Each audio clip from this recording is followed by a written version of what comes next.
우리나라는 전 세계적으로 유례를 찾을 수 없는 엄청난 성장을 정치, 경제, 사회, 문화 어떤 분야에서든지 아주 단기간에 이루었죠. 다른 나라에서 몇백 년 걸쳐서 이룰 민주화를 우리나라는 몇십 년 만에 완전하게 이루었습니다. 경제 강대국으로 가는 그 속도감도 다른 어떤 나라에 비교할 거 없이 매우 빠르게 높은 위치에 올라갔습니다. 정치 영역에서도요, 여러분, 시민사회의 힘이 군대를 이기는 경우가 전 세계 역사, 지금까지 역사를 통해서 몇 번이 없어요. 이걸 우리나라는 쉽게 해내지 않습니까? 전 세계적으로 K컬처가 선풍적인 인기입니다. 어디를 가나 K팝, K푸드, K무비, K드라마 앞에 K자 붙으면 그냥 대단한 인기를 끕니다. 근데 이처럼 잘 나가는 우리나라인데 위기감이 드는 것은 저만의 생각은 아닐 겁니다. 한국교회도 그렇죠. 한국교회가 지난 몇십 년 동안 그야말로 폭발적인 성장을 했습니다. 세계에서 가장 큰 장로교회 한국에 있고요. 세계에서 가장 큰 감리교회 한국에 있고요. 세계에서 가장 큰 오순절교회도 한국에 있고 세계에서 가장 큰 침례교회도 한국에 있습니다. 그러니까 이 정도면 위대한 교회는 다 한국에 있는 것 같습니다. 그래서 오죽하면 한국교회가 급성장할 때 그 성장의 속도라면 20세기가 끝나기 전까지 땅끝까지 복음이 전해질 거다. 그럼 주님이 오신다. 그렇게 예측한 학자들도 있었습니다. 근데 지금은 어떤가요? 누구도 한국교회 위기에 대해서 부정하진 않습니다. 그럼 교회 안에 복음이 있고 그 복음은 능력을 가지고 있습니다. 사망의 길로 가는 이들에게 생명의 길이 무엇인지 알려주고 그들의 영과 육이 살아나도록 하는 거룩한 능력이 복음인 줄 믿습니다. 그리고 그 복음이 교회 안에 있습니다. 성도에게 있습니다. 실제로 20년 전까지만 해도요, 여러분, 교회가 세상의 희망이었어요.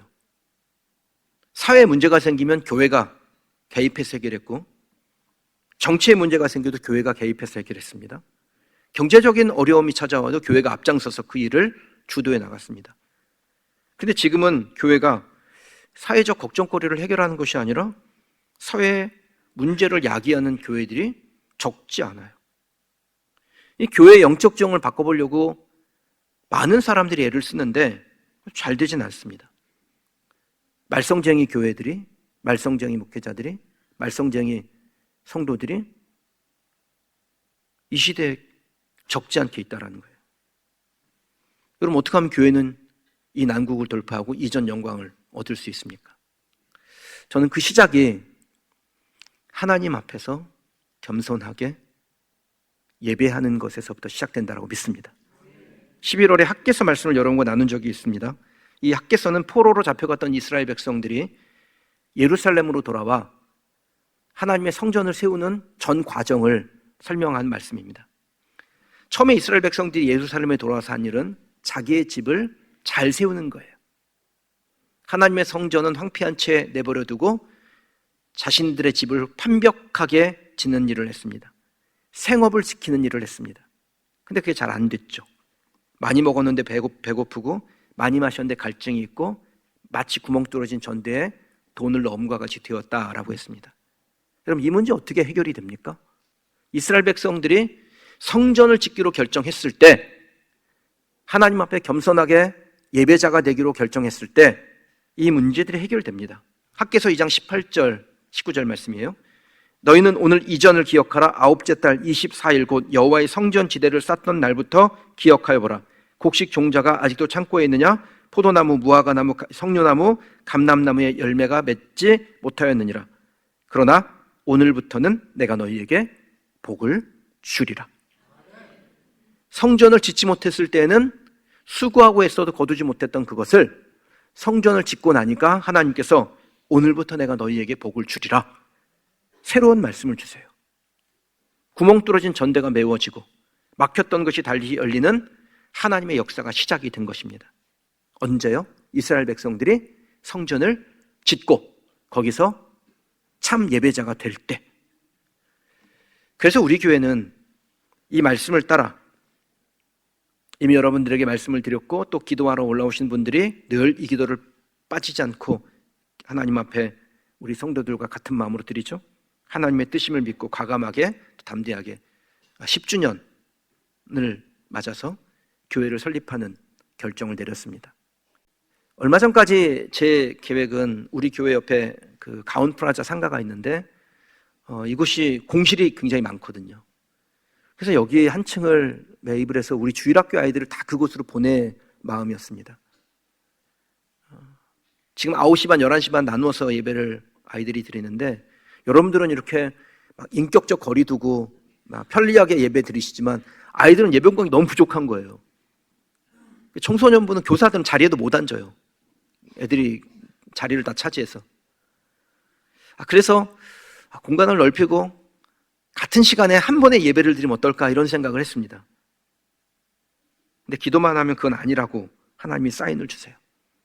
부동산 사고, 주차장 넓히고 그러는 것들이 앞서 소개했던 위대한 기업의 몰락의 2단계, 과도한 성장 욕심 같다는 생각이 듭니다. 진짜 우리에게 필요한 것, 우리가 중요하게 여길 것, 우리가 마음을 쏟아야 될 것은 우리 자신이 불평안한 환경 가운데 있어도 전심을 다하는 예배자가 되는 것이고 동시에 회복이 필요한 이들에게 손을 내밀어 담을 넘는 무성한 가지와 같은 사역을 하는 교회가 되는 것인 줄 믿습니다. 그래서 우리 교회는 확장 대신에, 이 양쪽 확장 대신에 새로운 교회를 세워서 더 많은 이들이 예배할 수 있는 일을 하자고 결정을 내렸습니다. 그럼 이 일에 여러분들이 함께 하셔야 합니다. 함께 하시기를 부탁합니다 정도가 아니라 여러분들이 이 일에 함께 하셔야 됩니다. 온전한 예배자가 되기 위해 살 일은 분명합니다. 하나님보다 더 중요한 것을 만들지 않는 거예요. 하나님보다 아끼는 것이 더 우리에게 있어서는 안 됩니다. 그거를 붙들고 있으면 우리의 문제는 지속됩니다. 야곱이 밧단 아람으로 가는 중에 루스라는 곳에서 자신을 찾아온 하나님을 만납니다. 너무 감격에 겨워서 그 루스를 베델, 하나님의 집이라고 이름을 바꾸고 다시 하나님이 나를 안전하게 이곳으로 돌아오게 하시는 날에 내가 이 베델에 여호와를 위한 제단을 쌓고 나의 소득의 10분의 1을 드리겠나이다 라고 서원을 합니다. 근데 큰 성공을 거두고 돌아왔는데 야곱이 베델로 가지를 않아요. 그 베델 바로 앞에 있는 도시 세겜에 머물며 10년을 버팁니다. 서원을 이행하지 아니하고 그 세겜에 머문 동안 야곱이 얻은 게 뭘까요? 평안의 부재와 끊임없이 일어나는 삶의 문제였습니다. 재물은 있었는지 모르겠지만 그의 마음에 평안이 없고 끊임없이 삶의 문제가 일어나요. 그러면 하나님이 우리에게 바라시는 것은 다른 거 아닙니다. 예배 잘 드리는 것입니다. 예배라는 게 뭡니까? 하나님보다 더 중요한 것을 만들지 않는 사람이 하는 것입니다. 하나님이 우리에게 무엇을 받기 위함이 아닙니다. 하나님은 우리에게 무엇을 받아야 될 만큼 부족하신 분이 아닙니다. 그 자체로 충만하시고 완전하시죠. 그러니까 하나님 우리에게 예배하게 하시는 이유는 우리를 위함이에요. 우리가 예배하는 동안 평안을 얻으며 예배하는 동안 하나님의 충만을 누리기 때문입니다. 하나님은 하나님의 자녀들이 그 예배를 통해서 평안과 충만을 얻기를 바라십니다. 그러니까 결국 예배가 우리의 삶의 문제를 해결하는 통로인 것입니다. 교회요, 예배 잘 드리면 자연스럽게 빛납니다. 우리 교회가 이런 게 있어요, 저런 게 있어요, 뭐 알릴 것도 없어요. 여러분들이 예배를 잘 드리면 여러분에게서 빛이 나고 여러분들이 같이 빛을 내면 그냥 교회는 빛이 납니다. 예배의 회복을 통해서 영과 육이 살고 주님을 깊이 만나고 성령을 경험하고 병이 낫고 문제가 해결되면 우리를 보는 이들이 우리에게서 빛을 본다라는 거예요. 여러분 그래서 전도하실 때 복음을 값싸게 만드시지 마세요. 복음은 값이 싼 것이 아니라 값을 매길 수 없을 만큼 비쌉니다. 그래서 값을 줄 수 없기 때문에 대가를 지불하지 못하기 때문에 복음을 거저 주는 거예요.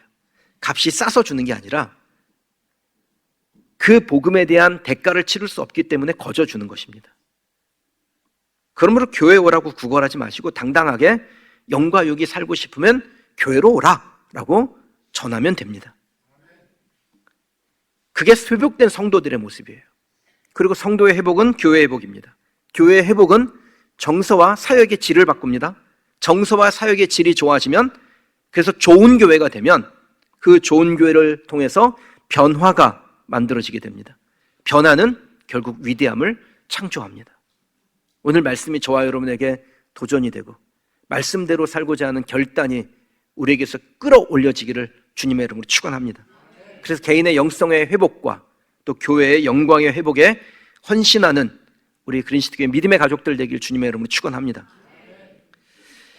이 세상 사람들이 교회가 영광을 잃었다고 하지만 오늘 말씀은 우리에게 미래와 소망을 주는 말씀이에요. 잉태하지 못하고 출산하지 못하는 교회가 되었다고 사람들이 말할지 모릅니다. 그런데 영적 지형을 새롭게 만들고자 하는 교회를 통해서 하나님은 이 황폐한 성읍을 사람 살만한 곳으로 바꾸신다라는 미래와 소망의 말씀을 저와 여러분에게 주시는 줄 믿습니다. 말씀대로 살 우리에게 일어날 일이 무엇입니까? 황폐한 땅의 회복이에요. 3절 말씀입니다. 같이 볼까요? 이는 내가 좌우로 퍼지며 내 자손은 열방을 얻으며 황폐한 성읍들을 사람 살 곳이 되게 할 것임이라. 아멘. 하나님의 약속은 우리가 머물고 있는 이곳이 비록 황폐해졌을지라도 그곳을 사람이 살만한 땅으로 바꾸시겠다라는 것입니다. 그럼 우리가 사는 이 사회를 한번 보세요.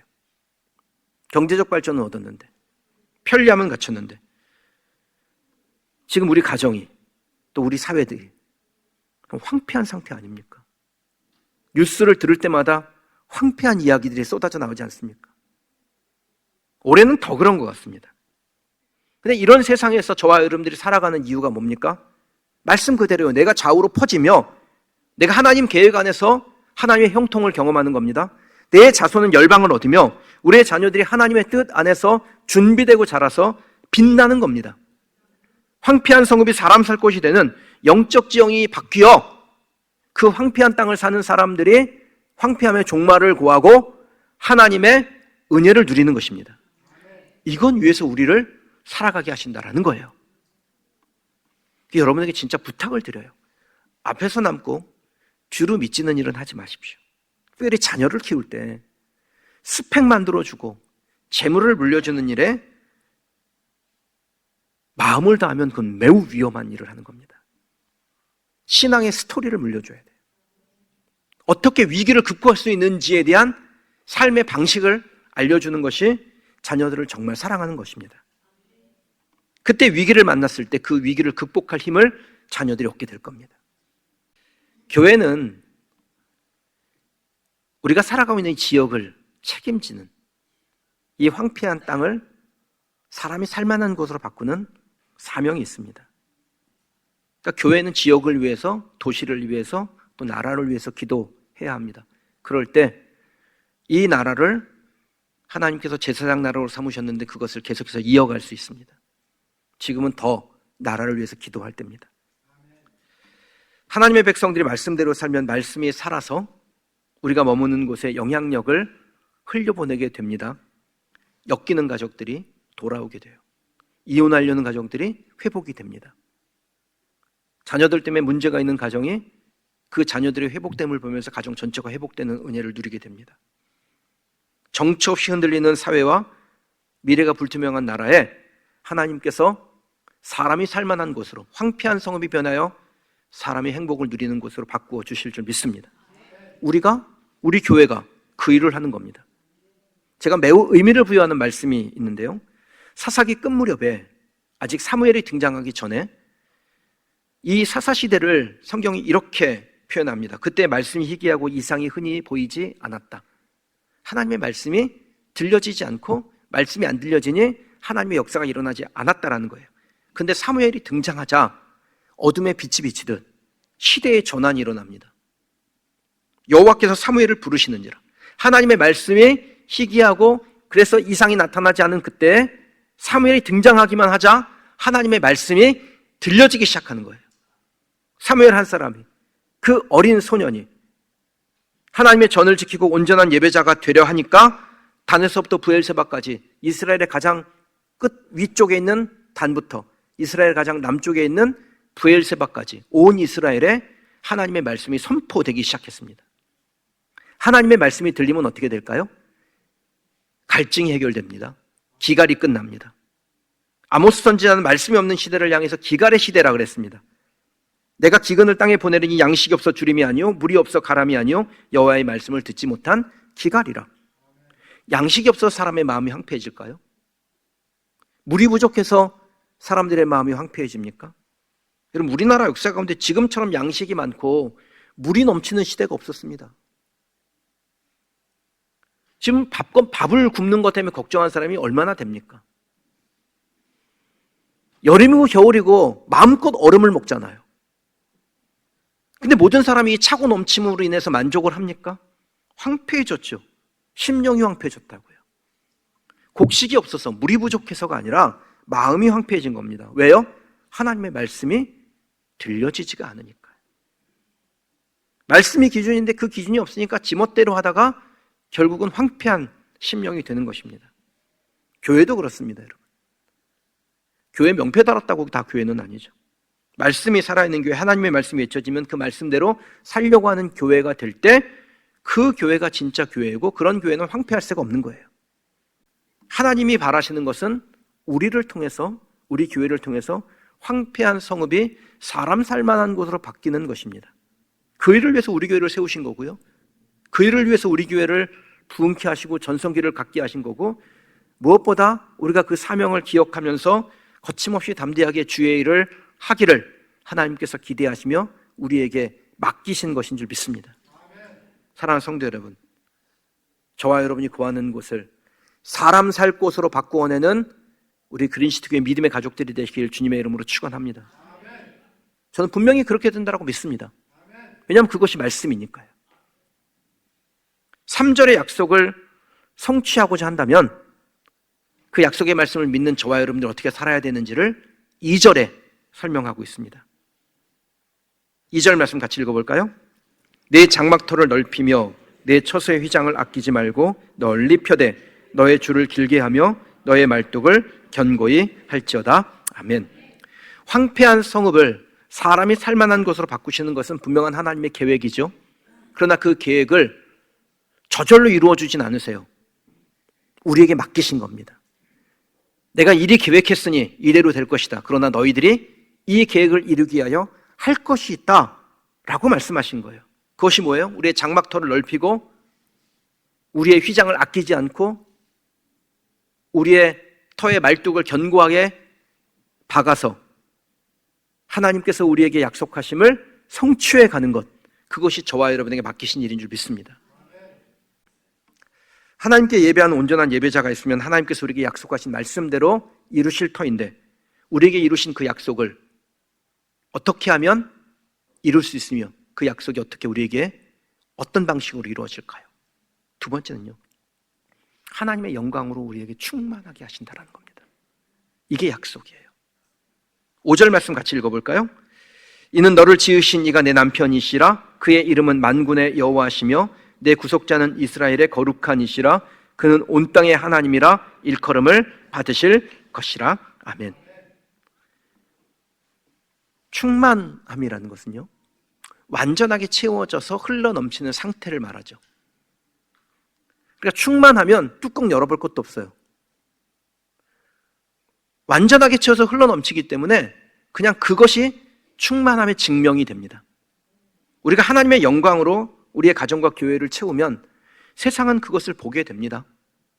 우리가 하나님의 영광을 생각하고 교회를 사랑하면 이 도시에 사는 사람들이 우리 교회를, 그 충만함을 보게 될 줄 믿습니다. 하나님의 일로 그 영광이 우리 가운데 충만하면 우리의 이웃이 우리를 존경하게 됩니다. 그럼 영향력이 나오죠. 힘을 갖게 돼요. 그리고 그것이 좋은 교회를 만들고 그 좋은 교회가 좋은 교회를 만들어가는 일을 계속하면 위대한 교회가 만들어지는 것입니다. 어떤 교회는 사회적으로 골칫거리죠. 우리 교회 인근에도 뉴스에 오르락내리락 하는 골칫거리가 있습니다. 여러분, 그런 교회가 전도의 본을 보일 수 있어요? 사람들에게 영향력이 됩니까? 하나님께서 부흥을 주실 때 그 부흥이 곧 사회를 변화시키는 영향력이 되어야 되는데 그거 어떻게 가능합니까? 우리에게 주신 힘을 어떻게 하면 하나님의 영광을 위해 쓸까? 그것이 고민이 되고 그것을 위해서 가슴이 뜨거울 때, 그러면 하나님께서 그런 사람, 그런 교회, 그런 공동체를 통해서 하나님의 영광을 충만하게 하시는 거예요. 그럼 교회는 이기적이거나 독선적이어서는 안 됩니다. 진짜 교회는요, 외부 평가에도 민감해야 돼요. 이건 사람들에게 잘 보이는 교회가 되어야 된다는 것이 아닙니다. 우리가 외부 평가에 민감하다는 것은 상식을 잃어버리지 않고 부끄러움을 아는 행동을 하게 하는 것이기 때문에 교회는 외부 평가에도 민감해야 됩니다. 우리 교회 나름 괜찮은 교회라고 생각하는데 그럼에도 완벽하지 않잖아요. 그래서 갱신하는 겁니다. 갱신하지 않으면 잉태하지 못하며 출산하지 못하는 교회가 되기 때문에 늘 갱신하는 거예요.